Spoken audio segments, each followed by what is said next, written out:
Assalamualaikum warahmatullahi wabarakatuh. Saya Oktavon Agung Sailendra akan menjelaskan tentang perancangan data warehouse pada perpustakaan. Pada perancangan ini sumber datanya adalah berdasarkan dari database perpustakaan Universitas Bina Dharma.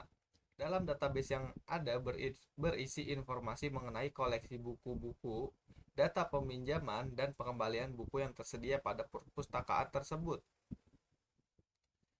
Metodologi perancangan data warehouse yang digunakan dalam studi kasus ini menggunakan metode 9-step metodologi, di mana terdapat 9 langkah di antaranya: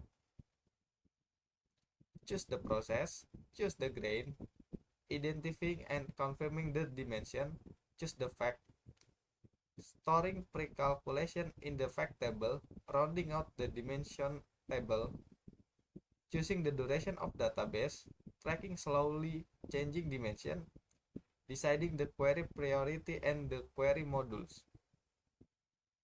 Yang pertama, choosing the process. Proses bisnis yang terjadi dalam perpustakaan Bina Dharma mencakup penyerahan bebas pustaka, pembelian buku, pendaftaran anggota, peminjaman buku, dan pengembalian buku. Yang kedua, choose the grain. Proses ini menghasilkan grain yang mencakup jumlah buku, mahasiswa, dosen, dan buku yang dipinjam, yang akan menjadi fact table atau tabel fakta dalam data warehouse setelah menentukan proses bisnis yang terjadi. Kemudian, identifying and confirming the dimension. Langkah berikutnya adalah identifikasi dimensi yang berhubungan dengan tabel fakta. Dari hasil identifikasi, maka dapat ditentukan dimensi yang terlibat meliputi dimensi mahasiswa, dosen, buku, dan juga waktu. Yang keempat, choose the fact. Langkah berikutnya adalah memilih fakta tabel atau tabel fakta berdasarkan grain yang telah dipilih. Dalam analisis ini terdapat dua faktor tabel yang dihasilkan, yaitu tabel peminjaman dan faktor tabel pengembalian buku, sebagaimana ditampilkan pada gambar di samping. Yang kelima, sorting pre-calculation in the table fact. Agregasi pada tabel fakta peminjaman adalah total jumlah peminjaman buku berdasarkan waktu, yaitu hari, minggu, bulan, dan tahun. Dan agregasi fakta pengembalian buku adalah total pengembalian berdasarkan waktu juga.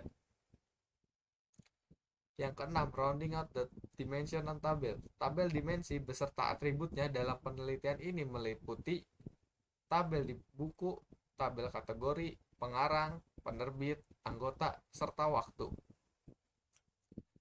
Dan yang terakhir, choosing the duration of database. Dalam perencanaan database perpustakaan ini, durasi waktu yang digunakan adalah selama 3 tahun. Data yang disimpan dalam data warehouse nanti akan ada selama 3 tahun terakhir. Dan kesimpulannya adalah, kesimpulan dari studi kasus ini adalah hasil dari perancangan data warehouse yang telah dirancang dapat diterapkan dalam menyimpan koleksi-koleksi yang ada dalam perpustakaan.